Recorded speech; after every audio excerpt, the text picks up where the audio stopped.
Hello everyone, welcome to Wrestle Mom's Basement. I'm Joe and to my left is Pat, and this is Pat bringing you his pleasure review for All In 2023, WCW Beach Boys 1993. Yep. WCW Beach Blast 1993 happened on July 18th, 1993. The location was Mississippi Coast Coliseum, Biloxi, Mississippi. Attendance was 8,600. Commentators on the night were Tony Schiavone and Jesse Ventura. Special thanks to Clunder Bunker on WrestleZone for me stealing his review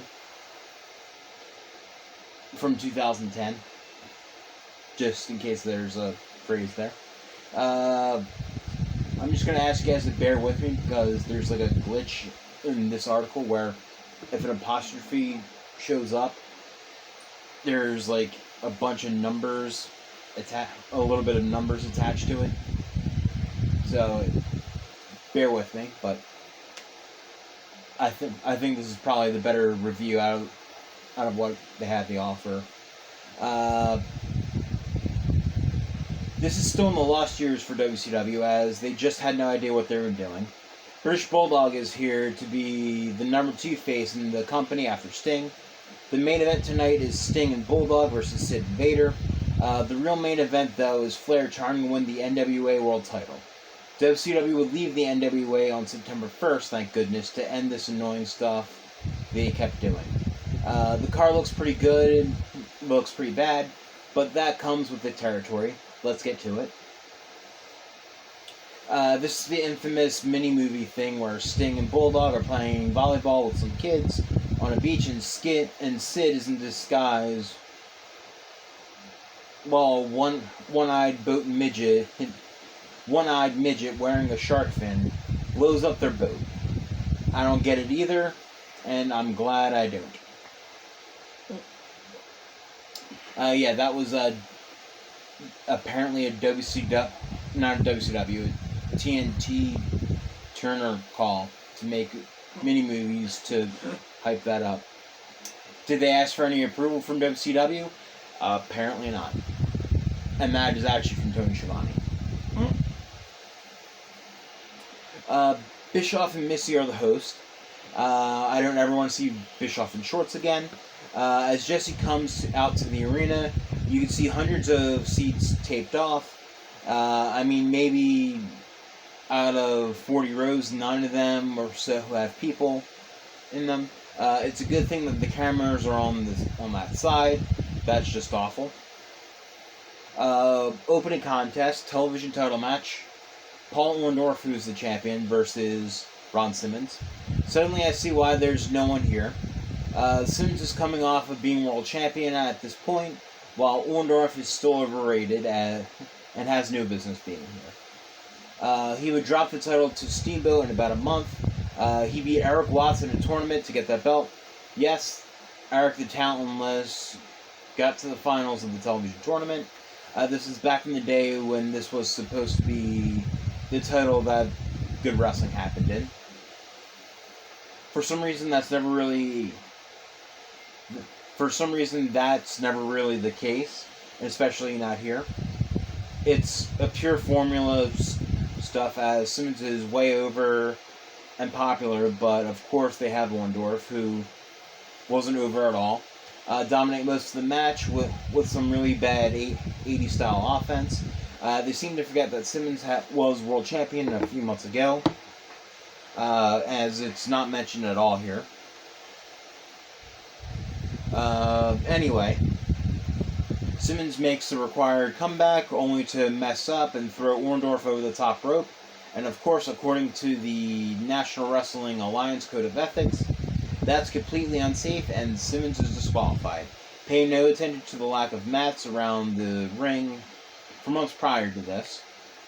It's perfectly safe to be dropped on your head on concrete, but since we care in the NWA, a simple throw onto the mats is illegal. This is just bad. It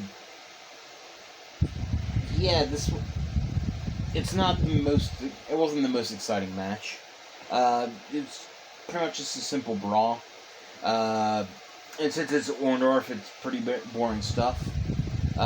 This was also a very awful choice for an opener. And they're two guys like people like back. I mean, not back in. It's Hype up a lot. It's not. It's a better match than what I'm giving it. Than the grade I'm giving it. But since it's the opener of the card, Right now. it's a failure in my eyes there. And there are like two other people are like big high on like from back. Yeah. Next match, Tex Slashinger and Shanghai Pierce versus Marcus Bagwell and Too Cold Scorpio. Poor Scorpio. The heels here are more commonly known as the Godwins. The faces are another young team that wasn't very good, but they were allegedly really good, so they got the tag titles at least once. Bagwell was finally shedding his rookie status. No, he wasn't. No, he wasn't. But he was just annoying as fuck. Scorpio was a guy that was always good, but always jumped around a lot. The Godwins are just big and annoying as hell. This is okay stuff, but it's really just a way to put over the faces and get them on pay-per-view. There's almost nothing of note here, as this could be any television match that you cared to name. Just nothing interesting here. Nothing standard formula stuff. With Bagwell being beaten on until he makes the tag to Scorpio. Sorry. This thing really is throwing me off. With Bagwell being beaten on until he makes the tag them. Scorpio is beaten on before another tag to Bagwell, so Scorpio is the illegal man. Can hit his top rope stuff for the pin. I'm not sure what he's trying to write there, but maybe I should switch to the backup one. But as for the match, this would be a better choice for an opener out of the first two matches, as this did have a decent pace at times, but this was also pretty uninteresting, and also felt about 5 minutes longer than it actually was. I give it a D. I'm a big Too Cold Scorpio guy though. Alright, so I'm switching the review in midway. So special shout out to Tomas Kuna of SmackDown blogs. I'm gonna go with him the rest of the way. But it's an honest mean one. Yeah. Well, every time there's an apostrophe on something, it was like and symbol hashtag 82. Well, just read what was on your screen. 51. Just read what was on the screen. We won't understand.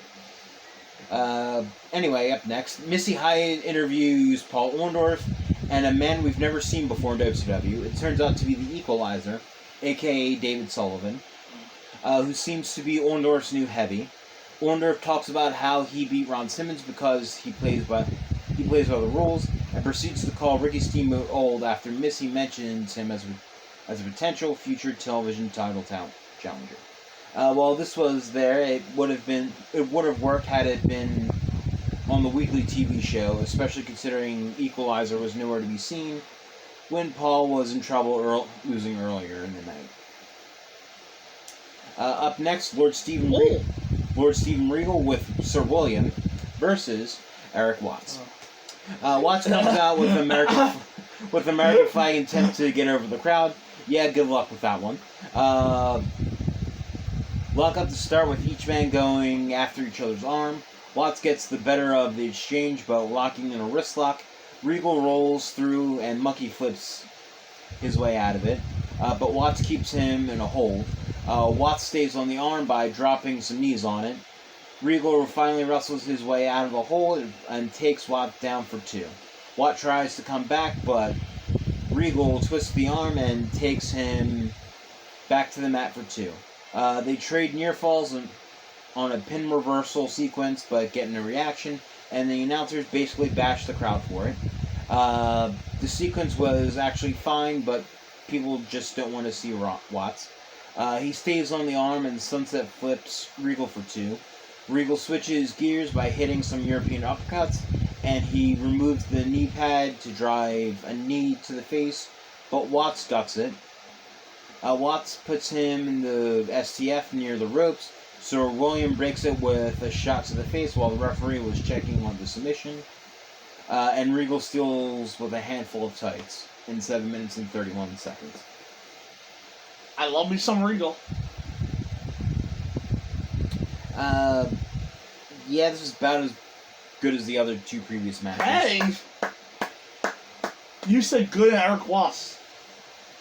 I said as good as the previous matches. You said good Eric. Which not really that good. You said good Eric Ross.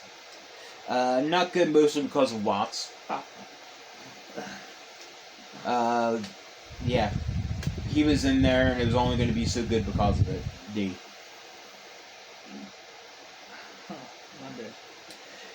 Steven Regal gets interviewed by Joseph Ventura after the match. He claims he didn't even break a sweat beating Eric Watts and issues a challenge to Paul Orndorff for the television title. They actually show us a brief recap of Clash of the Champions, with Max Payne hitting Johnny B. Bad with the confetti gun at Clash of the Champions. No, really. Johnny comes out with a mask to sell the pain of being hit in the face with the confetti of death. I can't believe this made it to pay-per-view. Battle loads on Max to start. Well, Schiavone puts over the seriousness of this blood feud of epic proportions. Johnny misses a blind charge and launches himself all the way to the floor. Max brings him back in and hits a suplex. Hammerlock slam, running avalanche in the corner, and an armbar by Max. Bad comes back, but Max cuts him off and hits a backbreaker for 2. Max catches him in the painkiller, but Bad just happens to land on his feet under the ropes, and that breaks it up. Max Payne hits a suplex for 2. Bad comes back with a sunset flip for 2. Max turns it around with a slam, but misses an elbow drop, and Bad drop kicks him out of the ring. Bad meets him out there only to get sent into the post.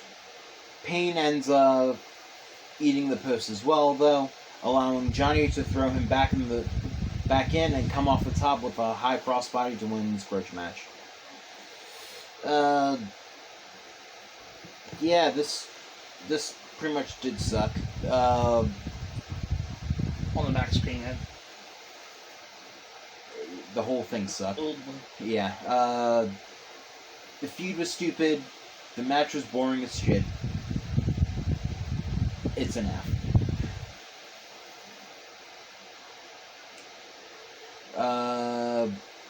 Next match, WCW / NWA Unified World Tag Team Champions, the Hollywood Blondes versus the Four Horsemen.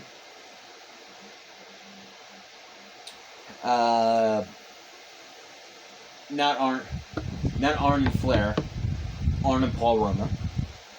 Okay, but at least Brian Pillman, Stone Cold. Brian Pillman, Olsen, and Arn.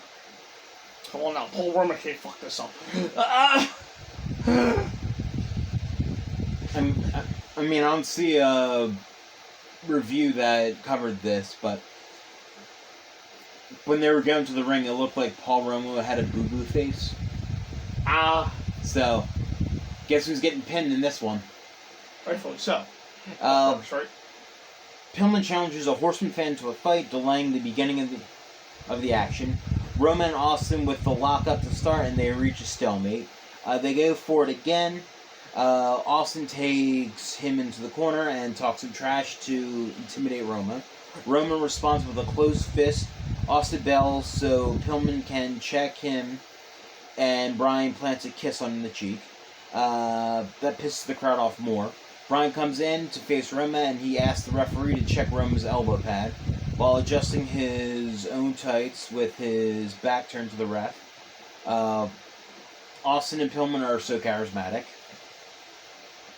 Anderson comes in to take on Brian, who quickly turns things around with a hip toss out of the corner.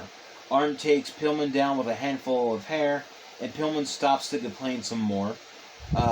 In comes Austin. Arn with the shoulder block, but he crisscrosses right into a backdrop by Austin.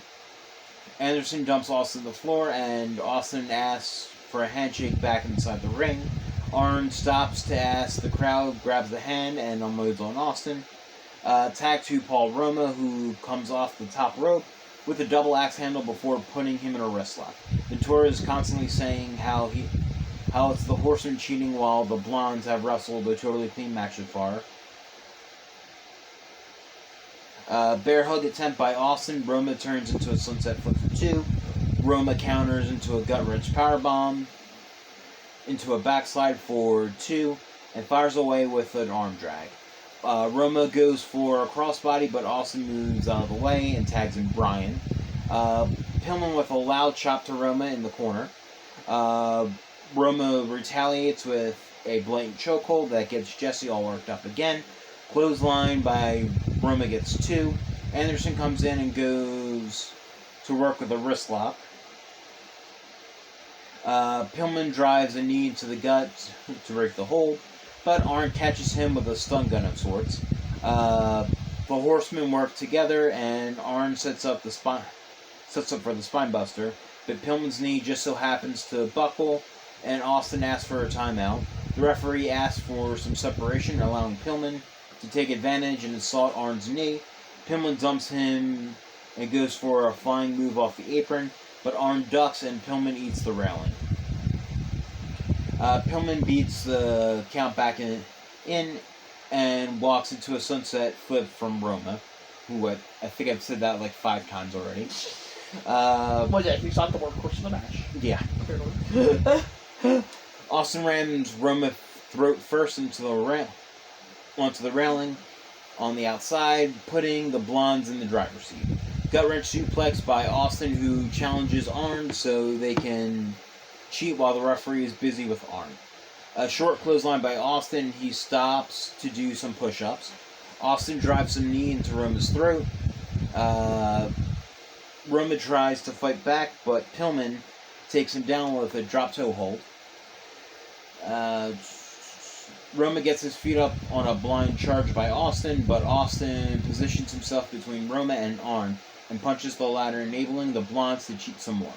Roma sends Pillman's face into the post, and they blow the double dropkick KO spot, clearly not making contact. Alas, Anderson gets the hot tag, and he runs wild over the champions. Great looking DDT by Arn seems to finish Brian, but Austin comes back in with an axe handle to the back of Arn's head. Pillman goes to steal it, but it only gets 2. Austin in with a body slam and a flying axe handler for 2. Anderson comes back with a headbutt, although it ends up hurting Arn more than it does.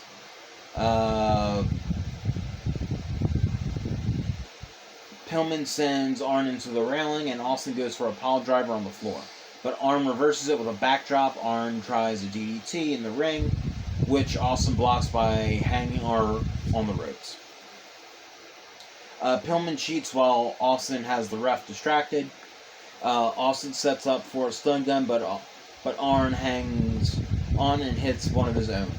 Pillman hits Roma. Arn cradles him, but the ref is distracted and misses the pin. They collide, leading to the double KO spot, but Pillman falls close to Austin, who comes in with a backdrop suplex for 2. Arn gets caught in the heel corner, fights off both. He means Blondes here, and suplexes off. He put Horsemen, but he meant Blondes, and suplexes Austin over the top to the floor. Ventura calls for a DQ. Pillman stops the hot tag, but gets taken down by Arn eventually as well. Roma with the hot tag, backdrop for Austin, gorilla press slam for Pillman, and Arn hits the spinebuster on Austin, with Roma getting 2 off of it. The ref misses an O'Connor roll by Roma since he's busy with Anderson, and Pillman reverses, but puts Austin on top, who grabs a handful of tights to retain in 26 minutes and 14 seconds.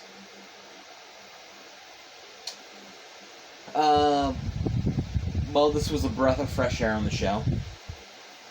As you can tell, there was a pretty detailed what was going on in the match in that review. I really could have wished for someone else but Roma, but good match that for some reason didn't get much of a crowd reaction either. Anyway, C+. Is that your highest? Is that your best match? That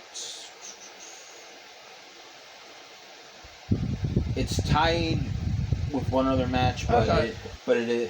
but that probably is my favorite match. Well, people, you should know.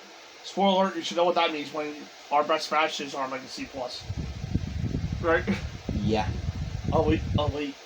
And you forget.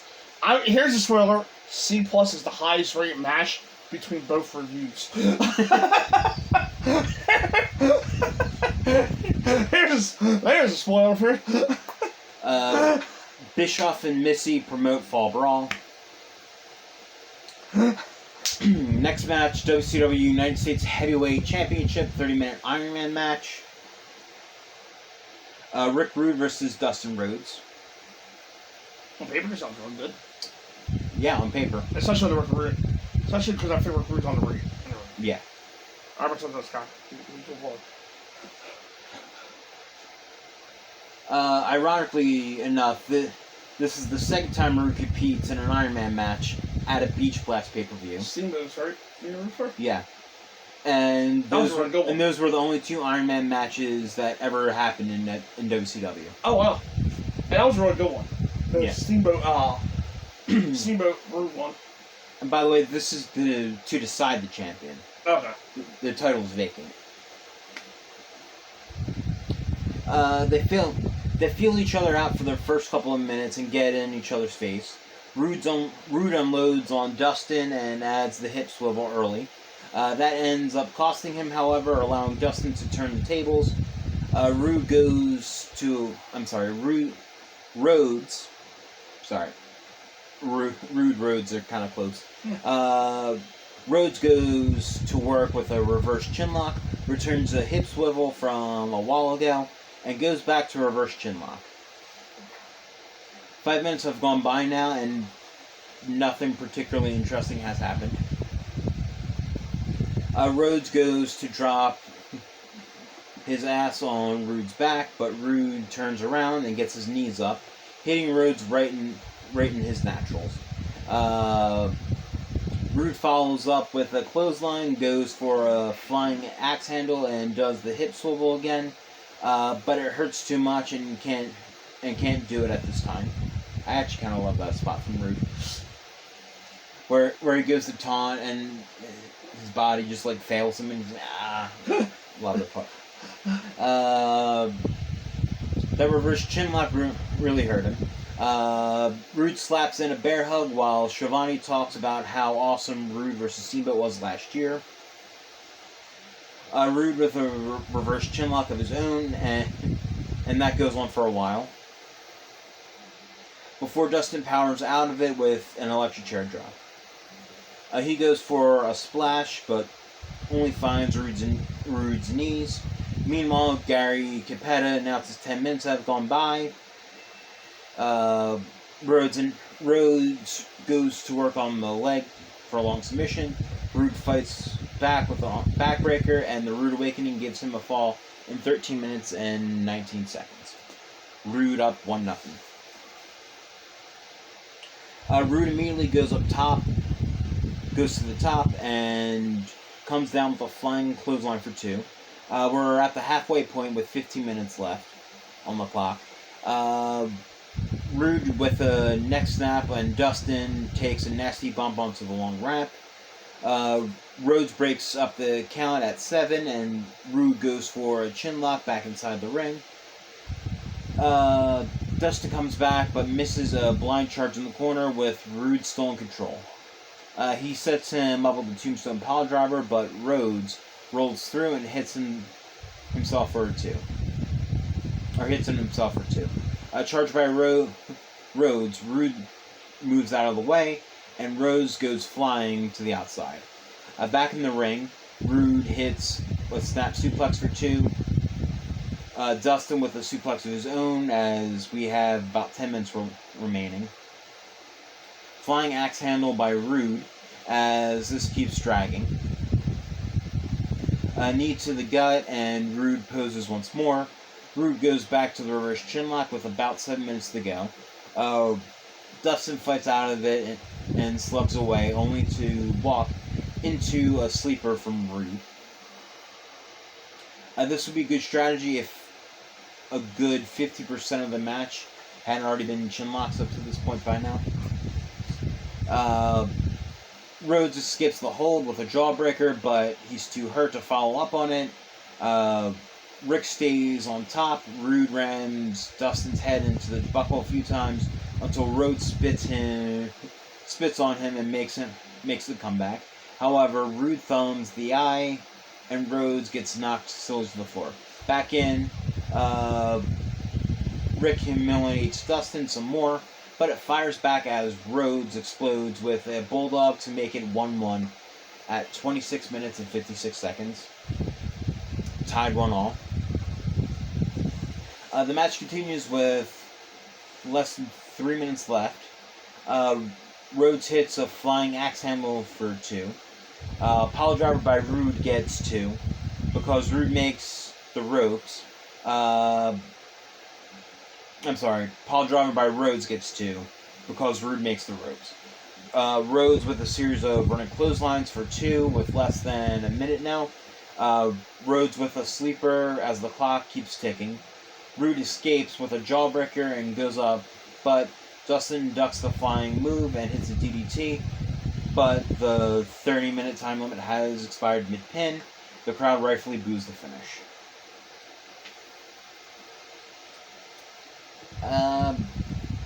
I really wanted this one to work, but there was just a lot of laying around in this one.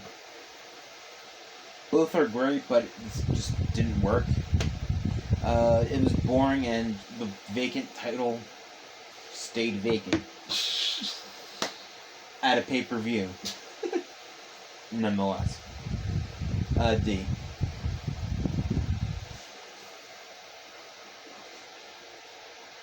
This shows a recap from Clash with Ric Flair and Barry Windham getting into a fight at the end of the show. Then a few weeks later on Worldwide Wrestling, they got into yet another slugfest that started in the ring and went all the way to the parking lot. NWA World Heavyweight Championship, Barry Windham, who is the champion, versus Ric Flair.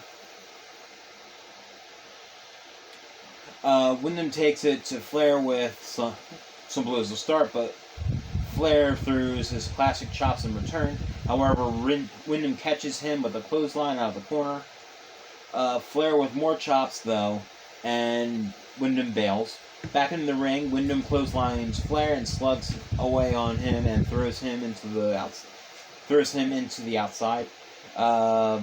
Windham brings Flair back in the hard way with a suplex on the apron into the ring. Flair with a thumb to the eye. Flair with a thumb to the eyes and some chops. Shoulder block by Windham, but Flair comes back with a sleeper. Windham rams Flair's head into the buckle, though, and Flair goes down off the Flair flop. Barry with the Samoan drop of all things, and his scoop power slam gets 2. Leg drop gets 2. Larry gets 2 more. Flair nearly steals it with a quick jackknife pin, but Windham strikes with a cheap side. A forearm knocks Windham to the floor, though. Flair follows him there, only to get slammed by Windham out on the floor. Windham brings him back in and goes for the 10 corner punches, but Flair cuts him off with an atomic drop.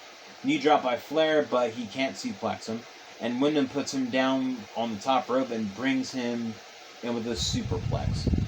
Windham up top, but misses a flying elbow drop, and Flair cradles him for 2. Wyndham whips Flair into the corner. Flair flip into the other corner for a high crossbody, but the momentum puts Wyndham on top for 2. Backdrop suplex by Flair, and he goes to work on the legs. He tries the figure 4, but Wyndham's on the ropes. Second attempt, but Wyndham kicks him off. Flair takes him down with a kick to the knee, applies the figure 4, and Wyndham gets his shoulders pinned to the mat, giving Flair the big gold belt back in 11 minutes and 15 seconds. I'm by Wyndham, so It was a fine match. However, the review probably could have given you a better description of what the pin actually looked like. It kind of just looked like Barry Windham was just laying back and forgot in a world title match of all things oh god. that you need to take your shoulders off at 3. Oh. Cause he moved it. He was moving in his upper body. And I know, as strange as it sounds, it's scripted, of course, but he literally just he was moving his upper body, and then he suddenly stopped and was looking around, and the ref counted 1, 2, 3 without him noticing.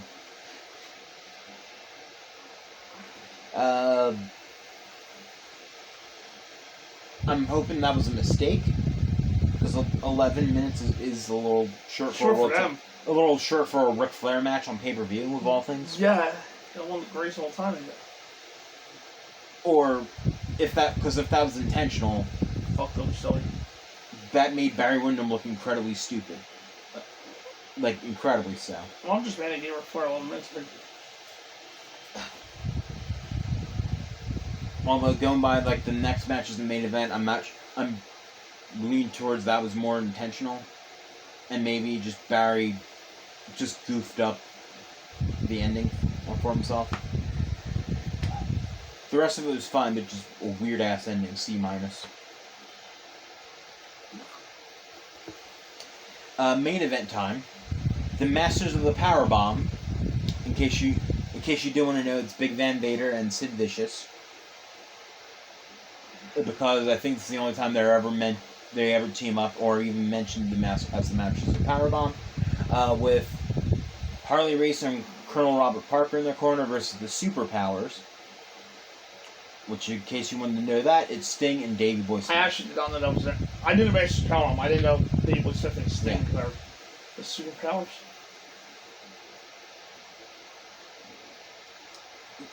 Hint: that's the only time these two are mentioned as teammates. Sting slugs away on Sid to start with, Stinger with a pair of face plants and a clothesline until Sid catches him with a chokeslam. Sting gets caught up in the wrong corner and double teamed, causing Bulldog to get involved, and the faces come off the same top rope, flying clotheslines in stereo. Vader and Sid bail to the crowd, going absolutely crazy. Finally, on this night, the match resumes in the ring with Vader and Bulldog. Vader unloads in the corner with a scary barrage of punches, knocking Bulldog silly. Clothesline by Vader, who sets up his own pace. Bulldog is able to avoid a suplex by Vader and turn it into a delayed vertical suplex for 2. That's crazy levels of strength for Davey Boy. Bulldog knocks him out by running into Vader's body. Running avalanche in the corner by Vader right into a big boot from Sid. Vader with another running clothesline. Sting challenges Vader from the apron, with Vader removing his mask and wanting to go at it. Sunset flip attempt by Davey Boy. Vader with the ash drop as Bulldog thankfully escapes. Sid comes in with a double axe handle off the middle ropes. Sid with a nerve hold that Bulldog escapes with a power slam. Vader tags in and Harley Race sets a Bulldog for an attack. Vader ends up hitting Race instead, though allowing Davey to make the hot tag to Sting. Dropkick to Vader, Sid gets knocked off the apron as well. Sting ducks a running avalanche in the corner, but Vader nails him with a regular clothesline. Sid chokes Sting on the ropes for a while, then brings in Vader so he can hit his series of punches in the corner. Flying clothesline by Vader, and then he takes Sting up to the top for a superplex, which Sting avoids by biting Vader in the face and knocking him to the mat. Vader stops the hot tag by driving an elbow into Sting's body. Body slam by Sid, but Sting ducks an elbow drop and makes the hot tag to Bulldog. He takes Sid down just to walk right into the kick to the gut. Samoan drop by Vader gets 2. Vader comes back with the Vader bomb, but Sting saves the pin. Sid gets rid of Sting, and they take the fight to the ramp, while Vader hits a moonsault on Bulldog. However, Sting dives into the ring just in time to break up the count. Bulldog manages to counter Samoan drop by Vader into a crucifix pin in 16 minutes and 44 seconds. Finally, the crowd freaking woke up. I'll give you a hint. Sting was involved. Vader too. Sting and Vader together is money. Yeah. I mean, Bulldog's not a slouch. And say what he wants to be. Here comes a heat comment. Say what he wants to be is not a bad worker. Yes. Oh, you actually agree with that? Yeah. Alright, okay, yeah. Sid what he wants to be, he's not bad. I'm just running out of Sid movie.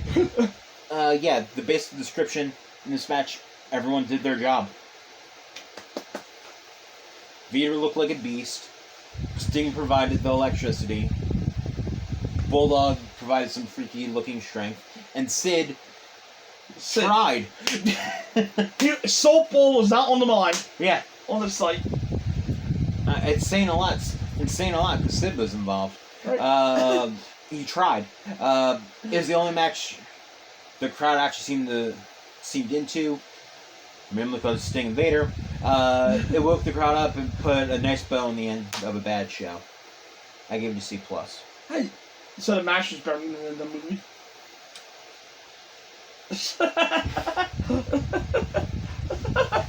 Well, yeah. Right. After the match, a frustrated Vader nails Shivani in the back of the head and throws some chairs around before leaving.